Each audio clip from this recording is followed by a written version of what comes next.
Hello, everyone, and welcome to episode 262 of the RRBG podcast. This podcast is a proud member of the Podbelly Network. Go to podbelly.com and check out all the amazing shows we have on our network, including the Sofa King podcast, Robots for Eyes, Art and Jacob Do America. I mean, there's one for everything that you're into. If you're into Magic the Gathering, they got you.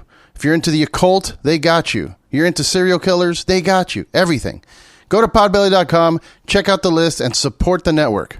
This episode is also brought to you by Killcliff. My friends over at Killcliff make the best energy drink you can buy in the market today. Clean energy, none of that crap that they put in Monster or any of those Red Bulls. No sugar, just clean power for all the grind you're going to have to put in today. And if you're not grinding today and you just want to relax, they also have CBD drinks to help you recover from any injuries you may have, any kind of inflammation. Maybe you went a little too hard at the gym. CBD drink will get you right back on track. Go to their website, killcliff.com. Check out all their different flavors. My personal favorite Ignite drink is the Cherry Limeade. And in the CBD category, you have to try the Joe Rogan Special. It's the Flaming Joe Pineapple with Jalapeno. It's not that spicy. You just get a little bit of a kick at the end. It's delicious. Go to killcliff.com and tell them that RRBG sent you. This episode is also brought to you by our good friends at Saints Joints. Go to saintsjoints.com to check out all the options that they have.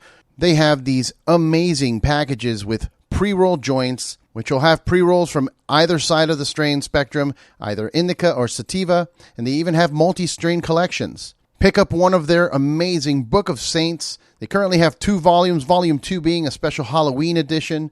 It looks like the Necronomicon. It's amazing. They're currently available in Washington and Oregon and will soon be available in California. Go to saintsjoints.com and tell them that RRBG sent you. This episode is also brought to you by our friends at Thunderking Coffee. Thunder King provides organic, air-roasted coffee straight out of Costa Mesa, California. It's seriously some of the best coffee I've ever had. My personal favorite is the Positive Morning Attitude. I order 2 pounds of this almost every 2 weeks because I just can't get enough. But they also have bottled cold brew. They have their special California Christmas peppermint cold brew out right now. You can order it from their website. So go to thunderkingcoffee.com and check it out. Support small, independent businesses, people. What's up, everyone, and welcome to the RRBG podcast. In this episode is the return of Nick Ghanbarian of the band Bayside. We talk about his coffee business, legal speed, and what it's like to be a business owner during these times. We talked a little bit about what he did during the lockdown. We talked about the future of Bayside. We talked a little bit about pro wrestling and Star Wars. It was a great conversation, and I hope you guys enjoy it. Make sure to follow him on all the socials at Nick Bayside. He's got a show on Spotify called The Radio Show. Go check that out. He also has his own podcast about Star Wars called Thank the Maker. Check that out. Make sure to click down there on the little subscribe button, wherever that may be. It helps us out, gets us on the algorithm for everybody else to see us. And if you get a chance, check out our Patreon page. Go to patreon.com/RRBG and get some exclusive content there. Cheers.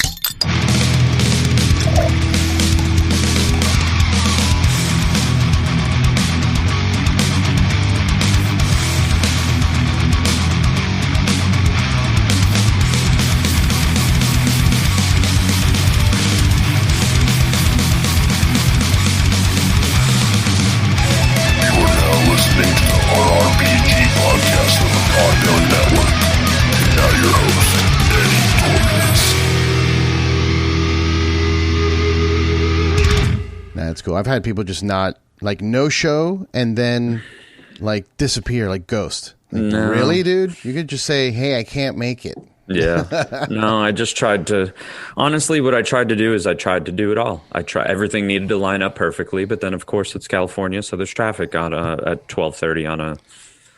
What do you think that, what do you think that is? What do you think that drive is that gets us to, like, put too much on our plates? Like people like yourself and I. Well, what it really is, I don't know how heavy you want to get, but it's Let's get heavy right out the gate, bro. It's constantly trying to be busy. because you know, like if I was going to go deeper and be like, it's constantly trying to win my father's affection.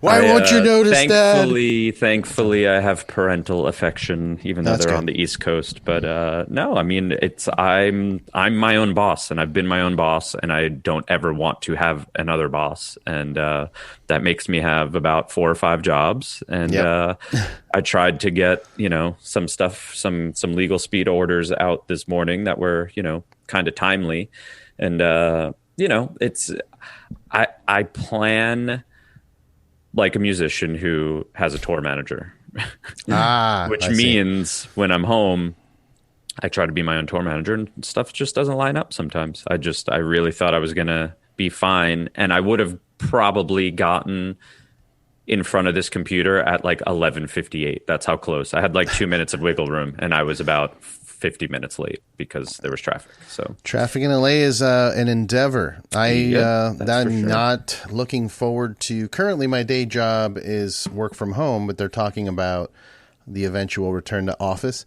Yeah, and they did this fun thing where they sent out an email, like company-wide email, like, we're doing a survey. Who wants the opportunity to come back to the office? And like, no one wants to do that. Yeah, no one wants to deal with LA traffic. No one wants to find parking. Mm-hmm. You know what I mean? That's why I don't go to so many shows. And thankfully, I moved up towards like the tar pits in LA. Yeah. Okay. But I used to be in Long Beach. So, I mean, you went to my place, and I had to get out of there. It's just, I can't do anything. Go to a concert in LA. It's 45 minutes. An hour.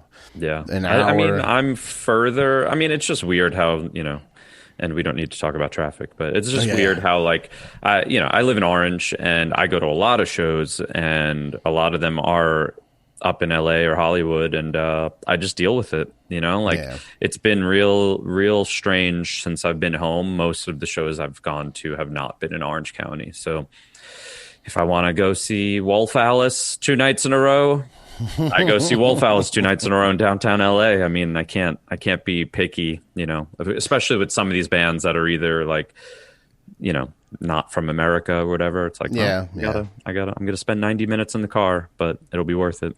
Yeah. I mean, that's what podcasts are for. Yeah, exactly. And you yourself, I mean, you've got yourself a couple. Now you're the host of the radio show on Spotify. Yeah. That is literally just me. Nice. I try to make that a little bit more of it's music discovery, and it's supposed to feel slightly more like an hour of radio and a little less podcasty. It's just me, so there's no interview or anything like that. I'm not saying there won't be eventually, but I have like goals for where I want it to be, to where I could get to having guests and stuff like that. The closest I get to guests on that radio show is I just have, friends, other musicians, artists, other people call in and request a song. So they send me like a 30 to 45 second clip of them record, like as if they're calling into a radio show, like it was 1988, and it's just a way to get, some sort of influence from other musicians or artists or creative types to see what they're listening to.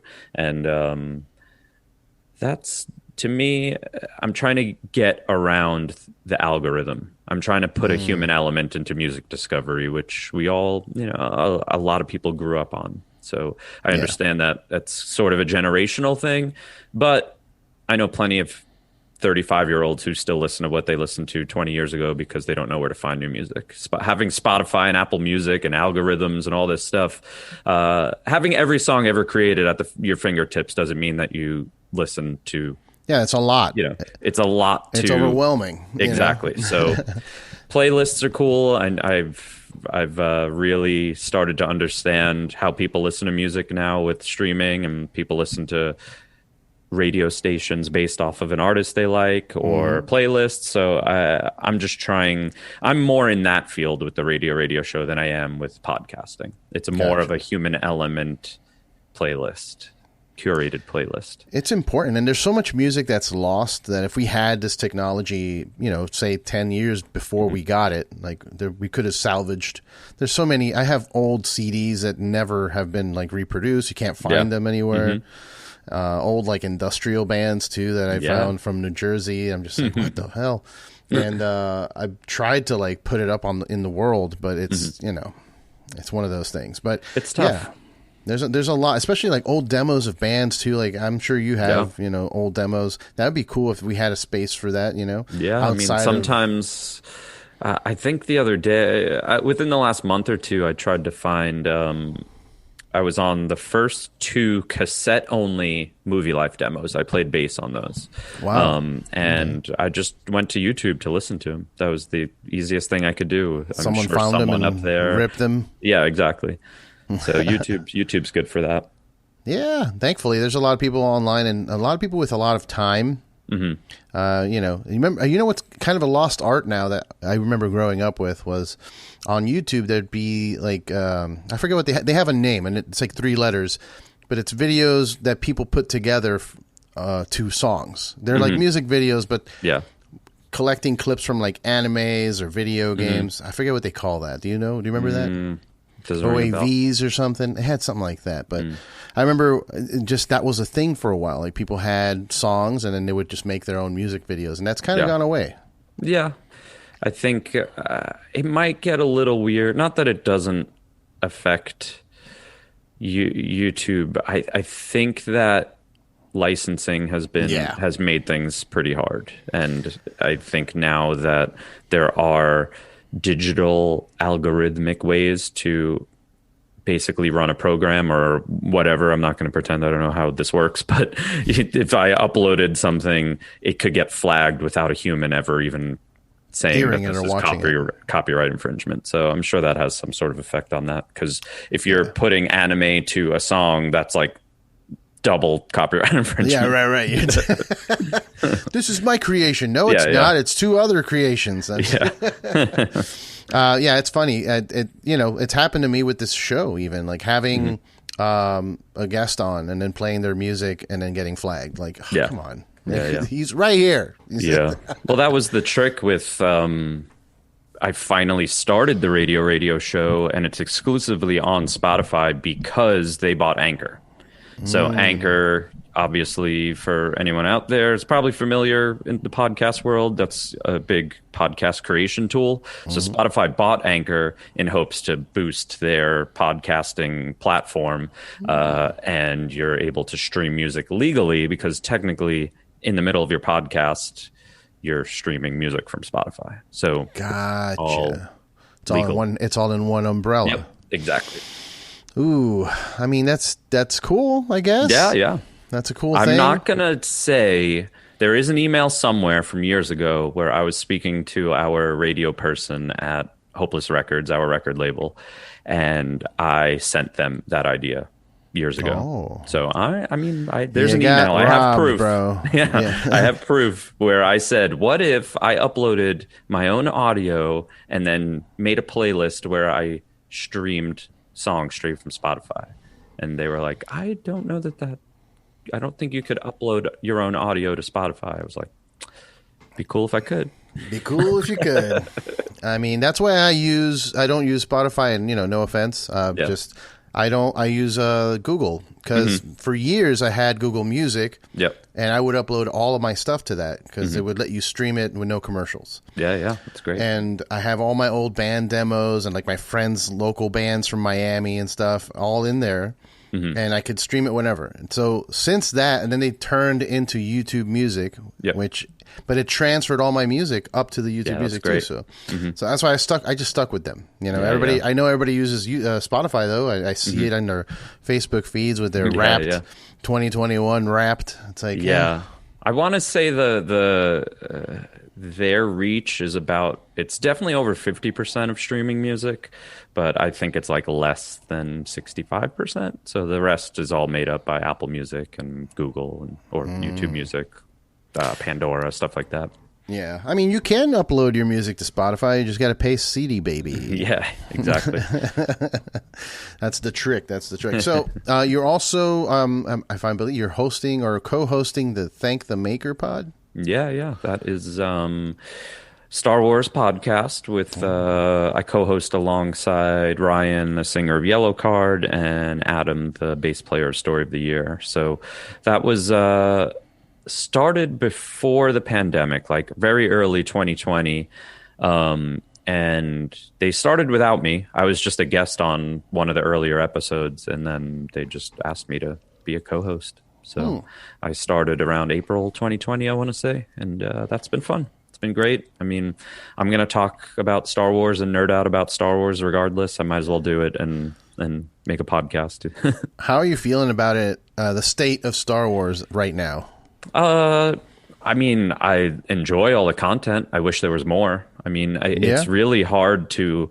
It's not exactly the best argument or best comparison, I should say, to compare it to Marvel. But it's hard not to compare it to Marvel because they're both Disney companies. Yeah. And I wish that Star Wars had the wheels greased as well as Marvel does, if you know what I mean. Just everything they put out, just about everyone loves, and there's tons of it. So I hope Star Wars could get there. I mean, Star Wars has been owned, or Lucasfilm has been owned by Disney for 10 years now. And it seems, they bought in 2012, I believe. So it's been 10 years?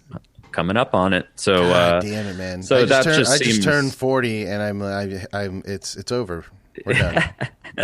It's all over now. I'm 41 and I feel great. It's not over. No, I'm kidding. Sometimes I feel like it's over, but but I don't know. To me, it seems like a decade is enough to feel like they should have the wheels greased a little bit more. Yeah. I mean, it's some people argue that there's too much Star Wars content now. No, but if it was better, if it was more like ubiquitously liked, no one would complain, because that's what Marvel is like running at like a 90% clip, I would say. Like very few people dislike Marvel. Yeah, anybody that does, I think, is just trying to be. Anybody that dislikes Marvel is just trying to be edgy at this point. Like, totally. Come on, bro. Yeah. I get it. Yes, whatever. You read the original Kirby comic. So did I. I don't give a shit. It's entertaining to me anyway. It's super entertaining. Yeah, I mean, I'm casual with Marvel. I like it. I watch it all. It's not something I grew up on. It's not a part of my the fabric of who I am. Star Wars is. So yeah. I definitely I like it all, and stuff that I don't necessarily agree with. It's not the end of the world. It's entertainment. For some people, I don't know why it is the end of the world, and they can't shut up about it on the internet. And then nothing changes. Like, that's the ultimate thing with arguing on the internet. Nothing changes, so why are we still doing it? I can't believe that there's an internet argument to get the movies rebooted, the new trilogy. They're like, let's just scratch I'm like, what? Yeah. But what what kind of self-important and also like aggrandizing, I don't know if that's the right word, but you really think you're important enough to get major motion pictures redone? Yeah, that's the millions of dollars that they spent. Yeah. It's not.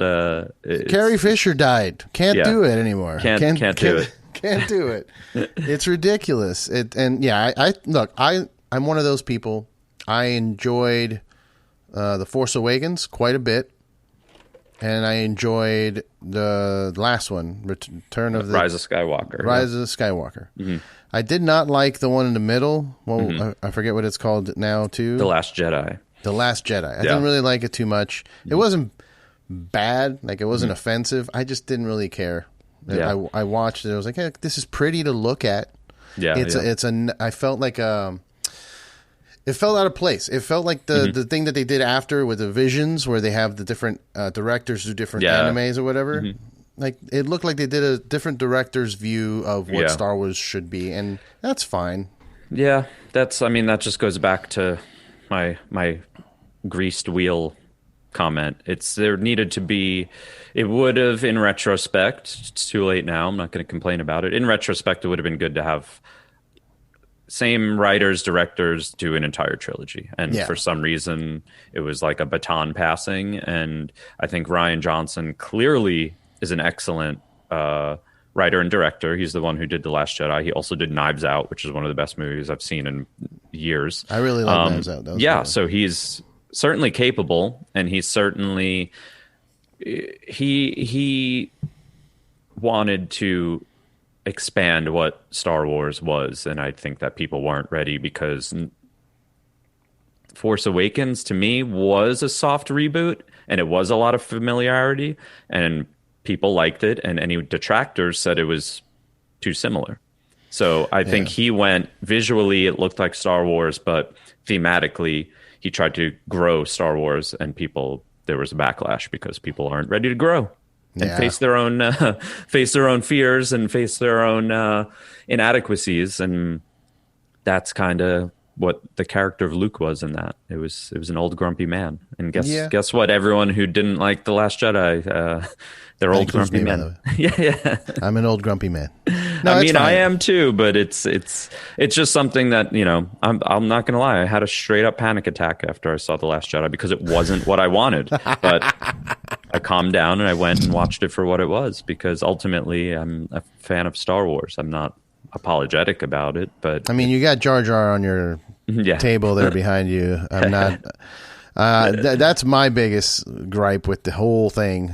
People bitching about the new trilogy. I'm like, did you forget about the prequels? Because boy, oh boy, did I suffer through those. Yeah, and these are great compared to the prequels. Yeah, and and they are, and I have plenty of love for a lot of the stuff in the prequels, but that's what's funny about people complaining about things, and they want like the head of Lucasfilm fired. It's like, George did the prequels too, and you didn't like those either. Right. So George is only 50% on things. Bring back George Lucas.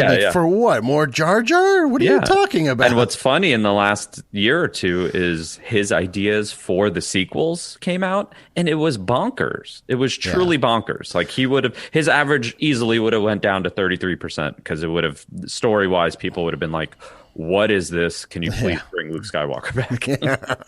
What was I saw a cool little, I think it was a fan theory where they said that Jar Jar was actually a Sith. Yeah. I saw that. It's pretty funny. I mean, all right. There's a lot of empty, the thing with a lot of Star Wars storytelling is there's just a lot of empty space. So like there's not a lot of exposition because the exposition kind of comes later, and they work backwards. So there's plenty of unwritten stuff about Jar Jar. So someone just really put together, I'm pretty sure it's a YouTube clip or something like that. Someone put together a theory. Yeah. It's pretty funny. Of him like dodging shots and stuff because he's a Sith. I'm like, what? It's pretty funny. It's very well done. Speaking of angry fan bases and whatnot, let's talk a little bit about wrestling, because that's something that's super interesting to me. The way that the fans, like, we're getting some of the best wrestling ever, and yet the most toxic wrestling fan base that we've ever had. It's weird.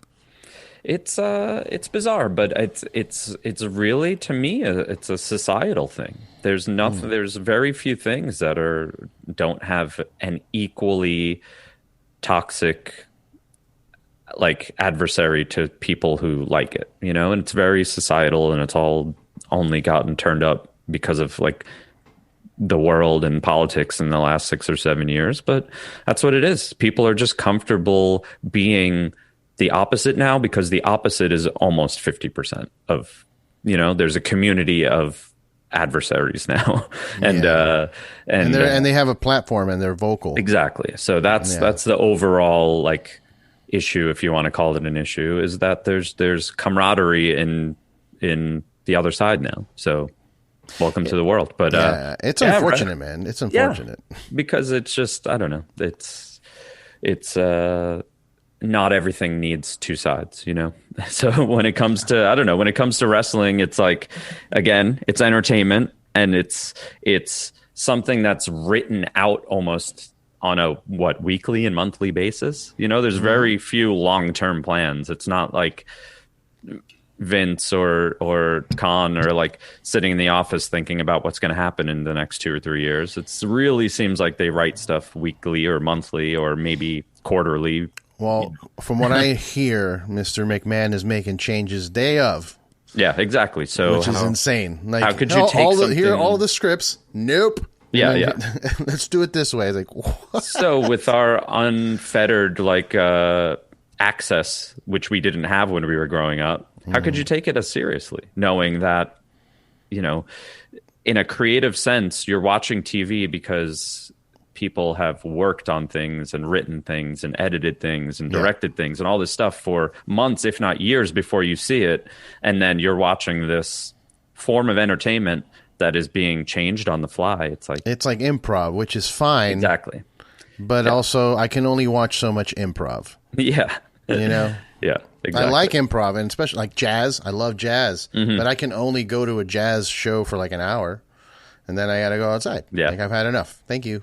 There was a delicious lobster meal. Yeah. I am full now. Yeah. I mean, just fandom in general is just way more educated than it used to be because there's so much more content. So there's a lot more information. So the people who want to like wrestling and are adults with money and want to kind of go back to that, it's a lot of what I feel like I do with my life as a 41-year-old. I'm going back to like a very pure place in my life of liking trying to find that enjoyment that I did when I found music for the first time, or hockey or wrestling or Star Wars or anything. It's like, I know it's deep down in me, and that's me searching for happiness. It's me finding enjoyment isn't in like the adult world of owning land and you know, like bad example, but you know, like that sort of thing. Like, it's not achievements in becoming an adult that's a proper adult in society. It's more about me trying to recreate and find or re-engage with things that made me happy when I didn't have the world on my shoulders, you know? And like, to me, it's more about finding that pure enjoyment. So that's why I fall back on things like wrestling and music and Star Wars, and I'm repeating myself here, but it to me, it's just all about what excited you when you were a kid, when you didn't know that the world was a terrible place. And that's like our place in the world as a counterculture, is being like, no, the world isn't built to lead you down a path that will make you happy. So when was the last time you were happy? Try to re-engage with that and be yourself. That's ultimately like the best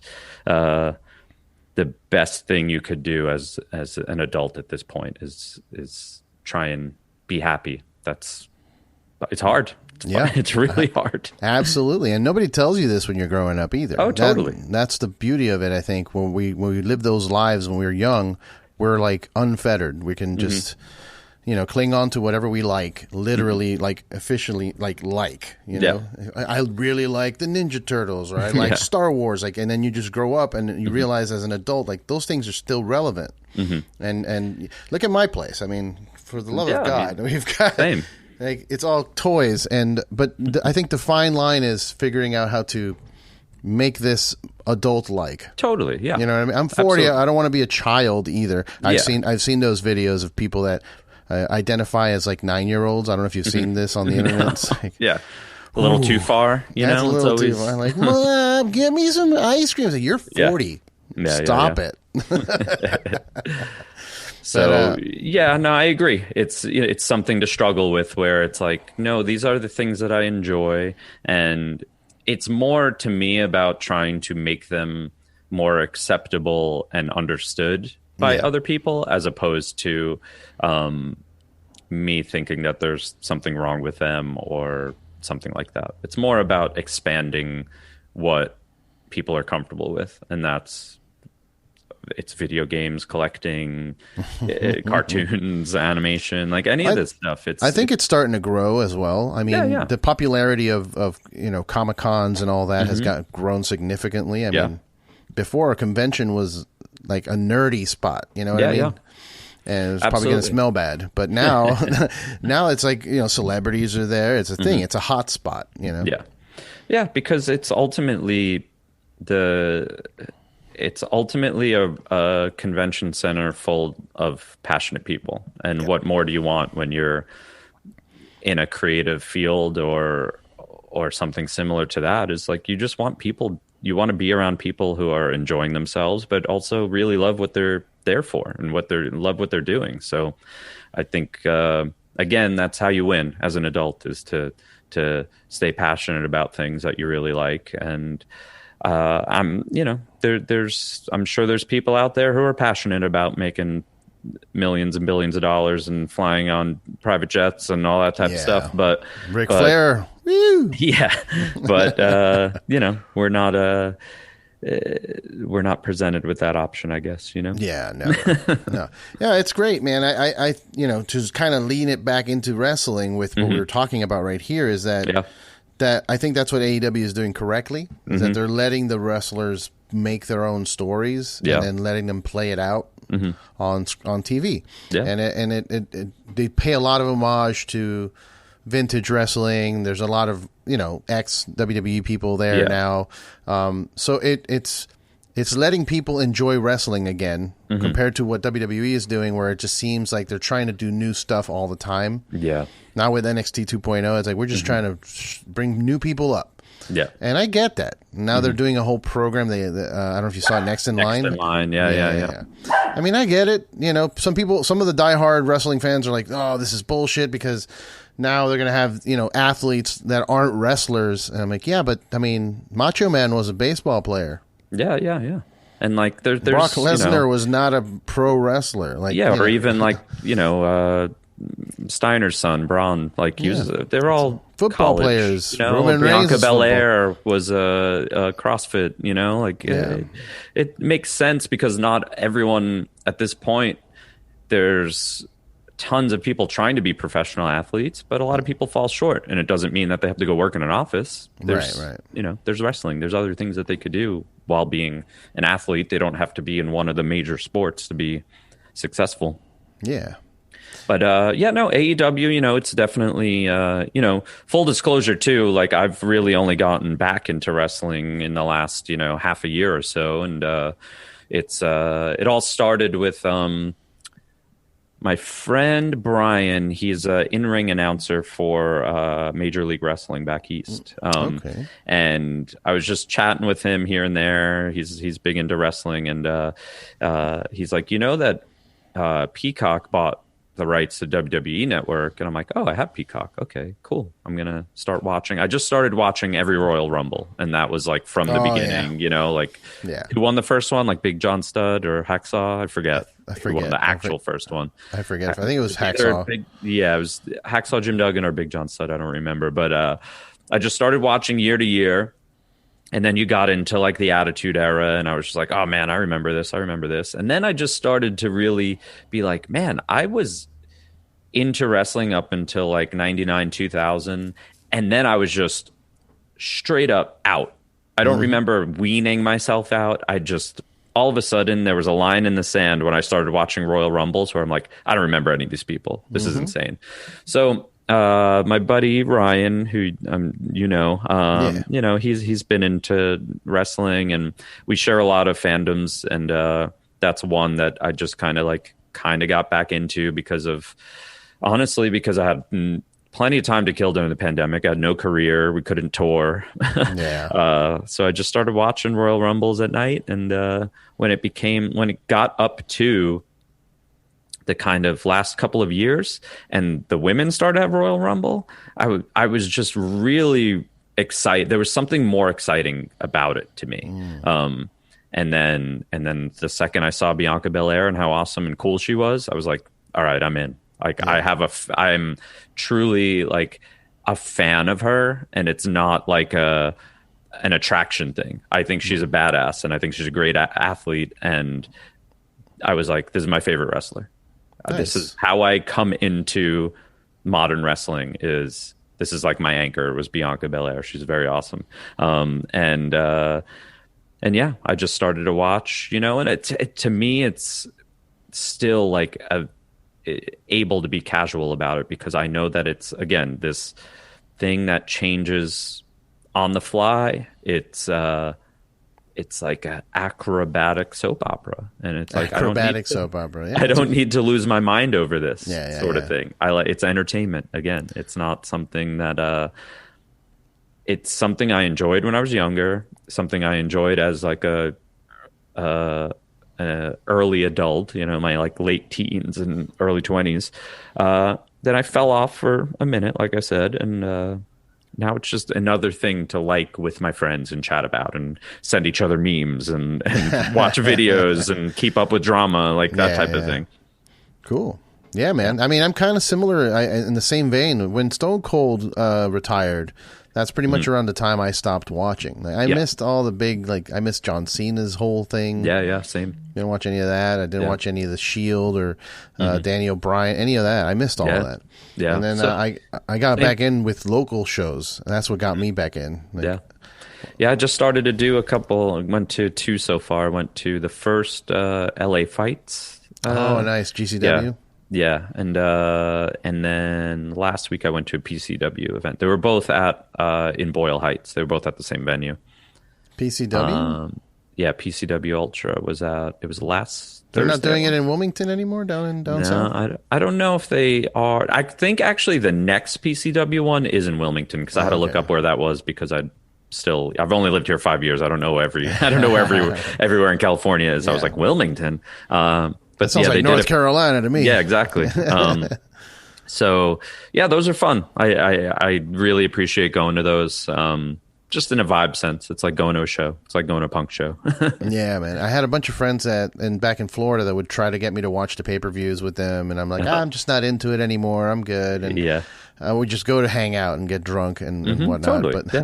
But then when I when I moved over here and I went to a couple PCW, I went to bar wrestling, and I saw how it's kind of like the local music scene. Mm-hmm. There's people there that they're selling their merch. Everybody's at their tables, trying to sell merch.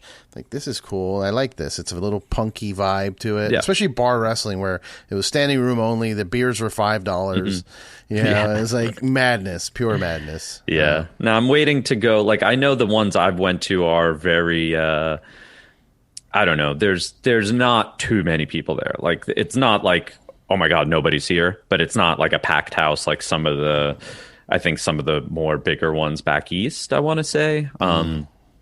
It's not like I see videos of like Matt Cardona doing whatever he's doing now. I'm like, that's packed. Like, for indie wrestling, there's a lot of people there. The couple I've gone to so far are well attended, but they're not like that. It's like Nick Gage. It takes him 20 minutes to get to the ring because the crowd won't let him in. Totally. Yeah, I haven't been anything like that yet. Yeah, I mean, I'm still not ready for something like that, by the way. If I do go to something like that, I'd watch it from afar. Mm-hmm. I don't think I'd partake. I'm slowly easing back into the world of hanging around other humans. Yeah, I'm trying to trust things here and trust the vaccine and masks and all that. And I've been going to shows, and I've been around people, and so far so good. It's brought some joy back to my life, needless to say. Be able to go to shows again. Absolutely, man. I like I've said it before here, but there was a point in time when I thought it was over.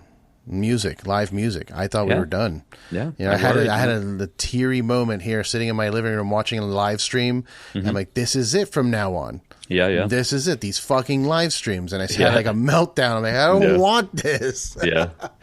It's I mean, speaking as someone and I've based my entire life and my self-worth and just my career is that. And there were a lot of times talking myself out of that exact sentiment where I was like, what do I do? Like I do a lot of things with my free time that being a full-time musician allows me to do, like having 2 podcasts and a coffee roasting company and like all this stuff that I love to do is all because Bayside tours 2 months out of the year and I make all my money in 2 months, so I have a lot of time to do things. And that's great. That's an amazing position that I'm in that I'm super appreciative of. And I allow myself to relax, but also, like I said, coffee company, 2 podcasts. Like I have a little bit of a schedule every week. And again, super appreciative of it. I just try to use my time wisely and be creative and try to help create communities, whether it's Star Wars or coffee or whatever it is. But there were times in the last 2 years, really, because we went on tour last fall and early winter of 2019, and we didn't tour again until almost 23 months later, exactly. Yeah. So we didn't make any real money for almost 2 years. It was really a tough thing, and I just really wondered if it would come back as one thing, but would it ever be the same? Like I knew it would come back somehow.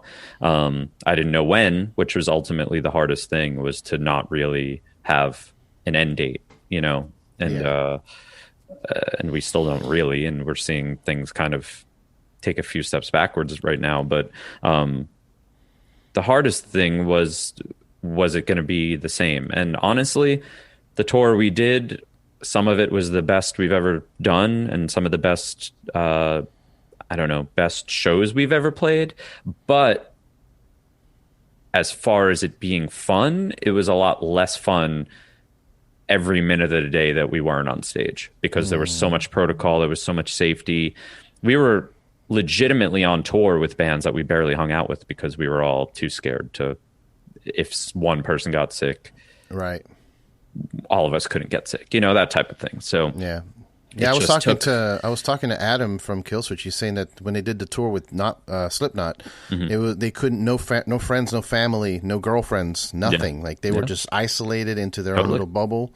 Yeah. And like that's miserable. That sounds miserable. It is, and it was we had to keep our eyes on the prize. We didn't make money for 2 years. It got real sketchy there for a while, and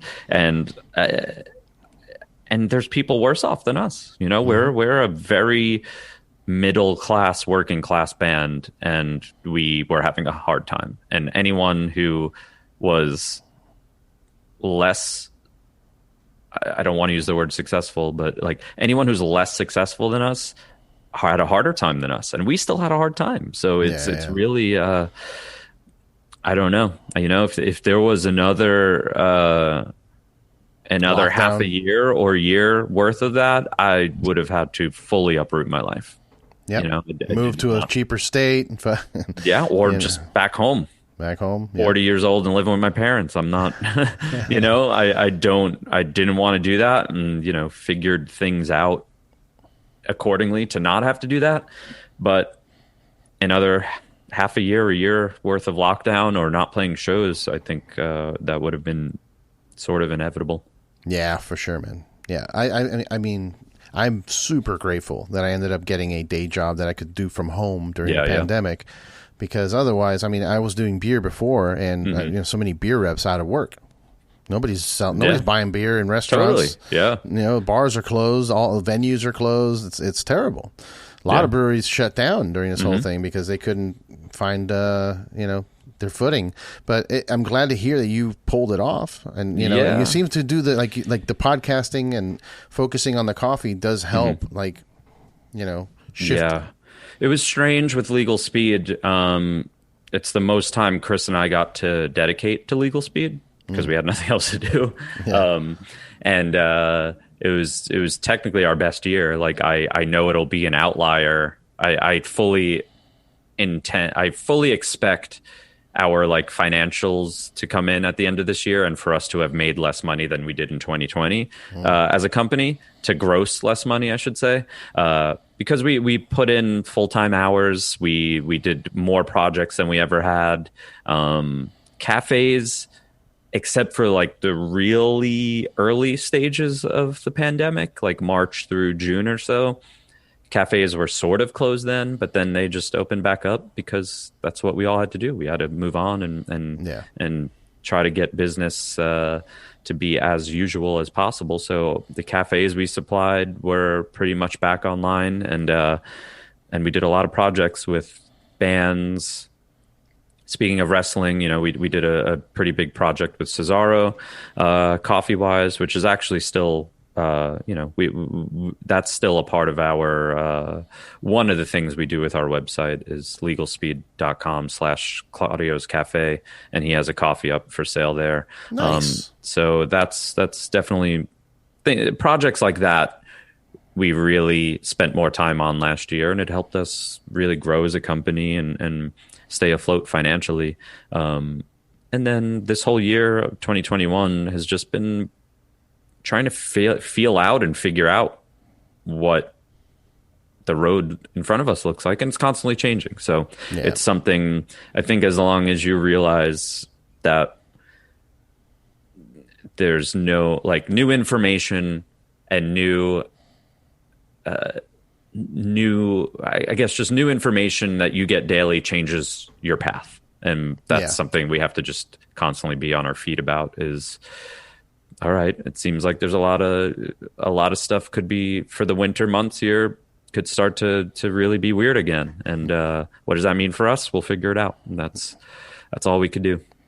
Yeah, man. And I think that's the future because of the way society is now, where everybody gets everything streaming instantly. There's so many options to do all kinds of things. Creatives need to be multifaceted. You can't just be in a band anymore. It's not enough. If you're in a band, you got to have a Twitch stream. You know what I mean? You got to have a Twitch stream where you play your riffs on a weekly basis. Do something. You got to do something, because just doing the one thing these days is not cutting it. Yeah. So. It's for most people, yes. It's certainly there are bands that are for creatives that. I try to not be a jealous person, and I think I was a lot more jealous the younger I was, and now I'm a little bit more of a realist. But there are certain people and bands that just do take off, and it's not like they take off in the sense that they did in the 80s or 90s where they're selling millions of records. But if someone took off and made double or triple the amount of money that Bayside did, they're doing pretty good. You know, and usually those people are a lot younger because that's part of the package. It's good music that resonates with younger people, and they themselves are somewhat young, maybe a little bit older than the crowd that they draw. So hopefully all these bands grow creatively and have a good career, and they're not flash in the pan big bands. That's definitely important. But yeah, I mean, you're fully right, and a lot of that has to do with 2 decades of digital music. It has a lot to do with the death of physical music. And the first 10 years of digital music was figuring out how to make music, I don't want to say profitable, but worth something. We went from CDs to everything was free on the internet, panicking, trying to figure out how to make people pay for music again. And then iTunes was 99 cents a song. And then, another 10 years go by and everyone's paying $10 for a month of unlimited music on Spotify or Apple Music or whatever. So it actually has been 2 decades worth of trying to figure out what digital music is. And coming from a musician, I hope it keeps evolving, because we make no money. We make laughable money off of streaming music. Yeah, even if you do make a vinyl, for example, those awesome collector's editions or whatever, different variants with splatter vinyls and whatnot, you're not, the label's making those. Yeah, we try to do what we can to make the most off of our name as we can. And I don't mean that in we're not just making bullshit and trying to make money. We're trying to have our profitability off of what we release be the most amount of profit that we can. The streaming thing would be a life changer for most musicians if streaming royalties were a little less offensive. They're truly offensive, because I said this on another podcast maybe last week, but I don't think it's not on the radar for people to even care about what musicians really make royalty wise, but it's different per platform, but all of them are less than 1 cent.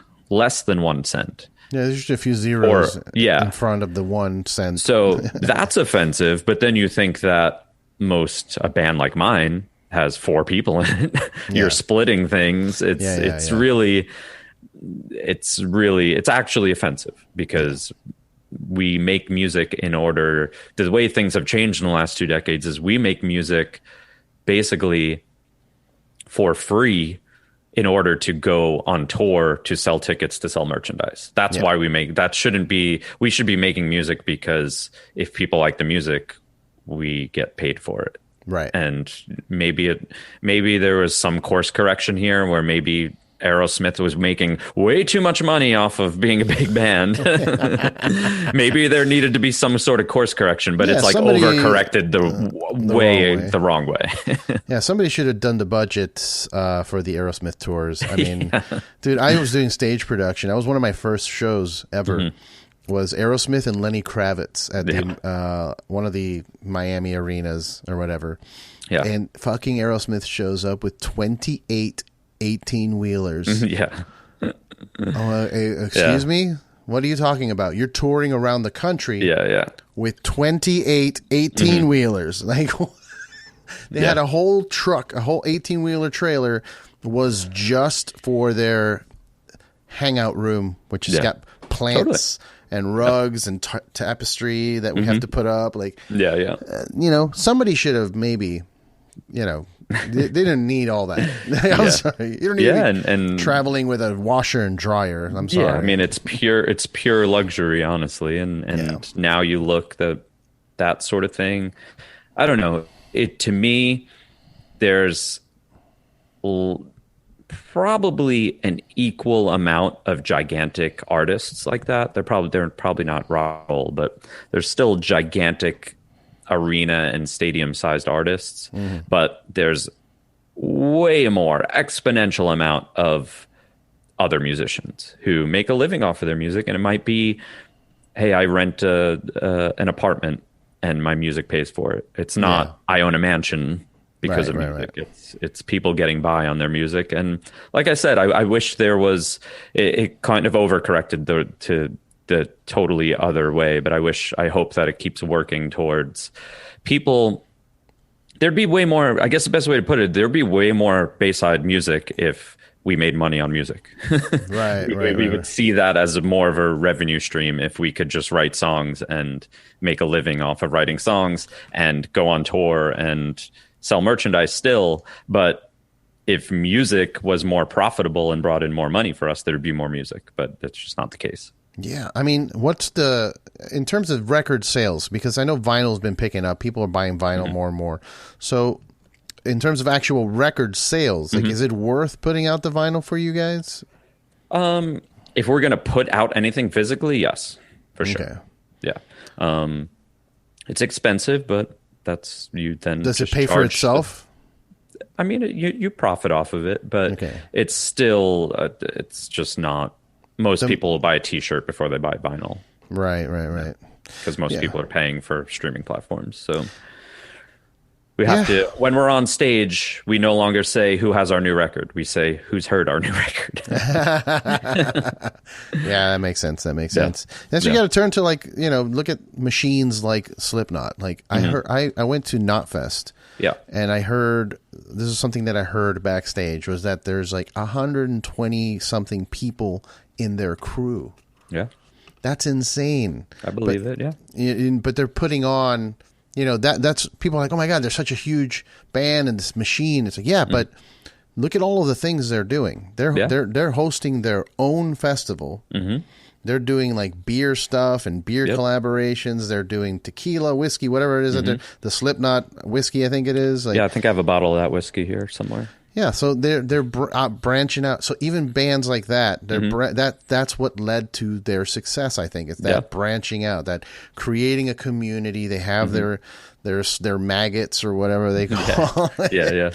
But I think that's something. It's hard to do that, but it's something that people should take into consideration, maybe on a smaller scale, when thinking about their bands, and how they're going to sustain it during this time with no live shows. Yeah. I mean, the longer you're a band, and we've reached that because we've been a band for 21 years, you have to realize that there's diminishing returns when it comes to some aspects of your intellectual property. That's the least rock and roll sentence that I've ever said in my life. Your but IP. That's the realization is we've been a band for 21 years.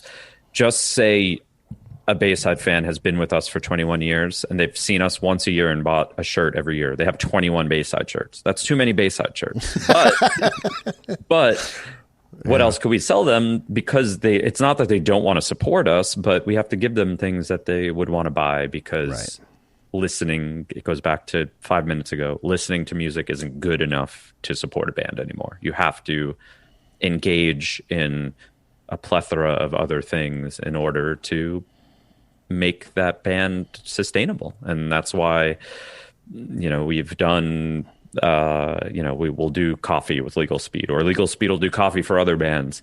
And we just put out a guitar tab book. It's things like that. Little things. Because they're not for everyone. We're not going to sell 50,000 tab books, but if we sell 1,000 of them, that's great, because 1,000 hardcore Bayside fans who play guitar who want to have a tab book, buy it, and that really kind of just helps us get by, is these little kind of things. I've been trying to get a toy made forever, like a Bayside toy. That'd whether cool. It's our bird logo, like vinyl toy, or shout out to my buddy Mikey Swank.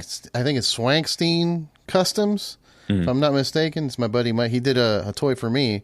Yeah, and she'll shout him out and see if I'll send him your way. Maybe I have my buddy does his company is called Dollar Slice Bootlegs, and like it's doable. It's expensive though, and it's about keeping it. Again, I have a friend who he's a friend of Bayside for decades at this point, so I'd love to funnel some money his way, but it's also just him. He's not a company.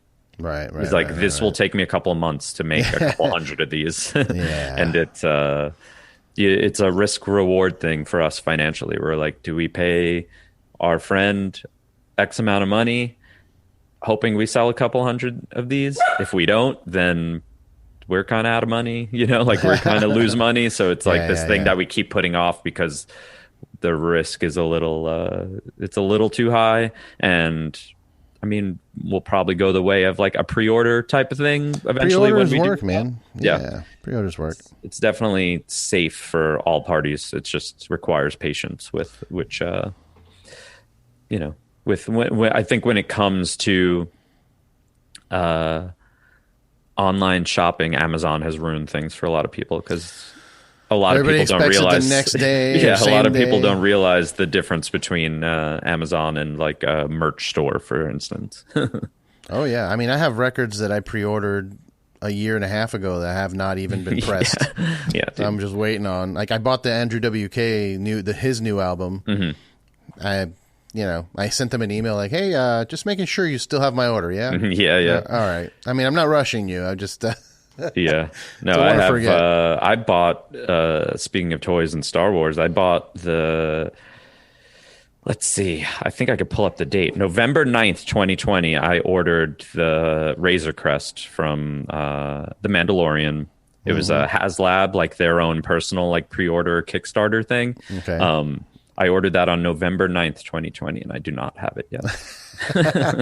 But yeah, you can't hate on that. You got to make it by hand. And, for me personally, one thing that's got me buying merch from bands, like I can't buy any more shirts. Exactly. I have way too many shirts. Shirts are cool, but like, one design every few months is fine. I don't need you to drop 20 shirts on me every week. I can't do it. Yeah. But I've been doing like, I just got the Matt Pike lyric book. Oh, nice. Yeah. And that's something that not a lot of people have been doing. Just put the lyrics in a book, put some illustrations, boom, easy merch. People will buy that. Beers. I like supporting band beers. Did you hear about the Deftones doing the weed thing? Oh, no. That's awesome. So they put together a passenger box, I think they're calling it. And it's a box, and it has some weed, it has some edibles, and it has some tinctures and stuff. But it's $420. Yeah. Which is also kind of offensive, because you think about it, like that's not the actual value of the stuff. You wanted to price it $420. Yeah. They worked backwards from that. I'm out. Yeah, that's the kind of stuff, I like when bands do. I can't pay $420 for that for Deftones, but no, but somebody there'll probably be 1,000 people who will, and it's worth doing because of that. But we have a beer. I haven't gotten it yet, but we have a beer with a brewery out of Vegas called Beer Zombies. I know Beer Zombies. Yeah. We did a beer. We tried to get it out in time for the tour, and it just didn't really work. But it is out now. I'm waiting for a package to come any day now. Ooh. Where I've actually even tried it yet, but it is available. People have been buying it and tagging us, and I'm pretty sure if you're at the Brooklyn Bowl in Vegas, they have it canned there. I don't know how much inside baseball I should go, but I'm hoping I can probably find that beer soon. Cool. Yeah. Because I know Beer Zombies. They're kind of like a gypsy brewer. They brew in different spots. Yep, that's how when I met with somebody. It was here in Irvine, but they're based in so did you go to the Taps, I think it's called? Yep, exactly. Yep. Okay, yeah, there's I have a project there too. I can't talk about it yet. Okay. But yeah, they make great beer. I mean, to me, they're one of the best producers of beer in terms of the quality. It's the closest I've come to seeing Cigar City quality beer in California. Yeah. I think it's something about the water that they're using. Yeah, that's a big secret ingredient to a lot of things like coffee and pizza and beer. People don't realize. Yeah. Coffee is all water almost. Exactly. It's just water running through beans. The easiest thing, the best way for me to describe how important water is to a cup of coffee is when I make a cup of coffee, it's about 15 grams of coffee and about 230 grams of water. So it's pretty important. And then obviously there's always the debate about pizza and East Coast, West Coast, New York, and all that type of stuff. And the more affordable reverse osmosis water filtration systems are, which they're tens of thousands of dollars, if not more, the more important those become to someone's business. I think you'll start to see a lot better coffee, a lot better pizza, a lot better beer. Water's huge to all of this stuff. And you kind of just need a system, a filtration system. Yeah, good filtration system. And brewers, they do a lot of treatment, but it all depends on what you're working with as a base. In Florida, they do treat their water there, but still, you're getting water. The water from Florida is one thing, especially the West Coast. Tampa water is awesome. I don't know what's up with Tampa water, but it's good. You would think that East Coast water sucks, though. I mean, I grew up in New Jersey, and I never drink tap water regardless. Hudson River was awful. Yeah. Can you hear? Is my audio getting weird? It's getting weird on my end. No, you're good for now, but we can wrap up. It's been an hour. It's typically what I do. So word. But it's only when you talk too. I don't know. That's only when I talk. Am I ruining it for you? No. I just don't know what's going on. No, you sound good. Okay. So, Neagle Speed's still going. Mm-hmm. Bayside, have you guys even tossed the idea around of new music yet, or like you said, you're kind of just not we're just starting to kind of put some music together. Not even music. We're starting to really conceptualize ideas for songs and working on touring for next year. Working on some much touring. Where we're at. Yeah. February, March, I'm assuming. No, later than that. We're probably solid. Probably towards summer. Yeah. Okay. Mm-hmm. Well, hopefully, we've figured out this whole variant bullshit and move into a time where we can just exist with it like we do with the flu. Exactly. I think that's where we're going for a lot of reasons. I think there's just an overall fatigue, and unfortunately with something like this, which has been an issue for the entire duration of the pandemic, is if someone's not personally affected by an invisible ailment, an invisible virus that's in the air, a lot of people just aren't going to care. So that's ultimately the issue here. Yeah, absolutely. But all right, so touring for Bayside next year, you got your shows, the radio show, Thank the Maker Pod. When's your wrestling podcast starting? We'll see. We will see. But yeah, if anybody wants to find all your stuff, what's the best place to find you? Easiest thing, I'm very active on Instagram. So at Nick Bayside on Instagram and Twitter. And really my real passion project is the radio show. I think it's something I like doing, and it comes out every week. It's not even an hour, honestly. I pick 10 songs and talk about them for a little bit. So it's really it's not even you use the term inside baseball. It's not even that in depth. It really is 10 songs. I kind of speak about whether bands are touring, kind of talk about my week a little bit. For a given 45-minute episode, I'm talking for like 7 or 8 minutes of that. It's mostly music. So It's a human created playlist. So you don't just have to sit there and just listen to an algorithm pump music, into your feed there. So that's something I just, I'm going to keep trying to grow my audience. And, it's all based in like alternative rock music and what that means in 2021. And me trying to connect the dots between something that's 30 years old and something that's brand new. Because I think that's important too. If you haven't heard a new band in 20 years, it's going to be a culture shock when I play what alternative is now. But if I connect the dots for you and I'm able to play a Bad Religion song followed by a Together Pangea song, and you could hear the similarities in some of the songwriting and all that type of stuff, then I think it'll make sense. Nice, man. Hell yeah. Well, before we go, you just popped the idea in my head, but album of the year. Ooh. It's been a good year. Yeah. Well, I mentioned them earlier, and I'll just go with the analytic answer here. The band from the UK called Wolf Alice. That was my actual most listened to record this year. So highly recommend them. They have everything that you like in 90s alternative without being a complete ripoff. They're inspired by, not derived, is the best way to put it. Inspired by the 90s, everything that's good about the 90s, but they're a current band. They have 3 records out. They do okay here, and they're pretty massive overseas. So nice. I'll check them out for sure. I mean, mine is Every Time I Die is Radical, which you and I hung out and watched live. Yeah. Possibly for the last time. I don't know if we'll all the see, drama. Huh? I was like, a lot of drama. Yeah. But hopefully not. I love those guys, and I'd love to see them again. So yeah. But cool. Dude, thanks again for your time. Everyone at Nick Bayside, follow Bayside. If you go to his Instagram, all of them are there. All of the things are there. There's a link tree with like 6 links in it, because apparently I do 6 different things. So. Thanks again for your time, brother. Thank you. We'll hang out soon. Yeah, I'll see you around. Take care, man. Later. Later.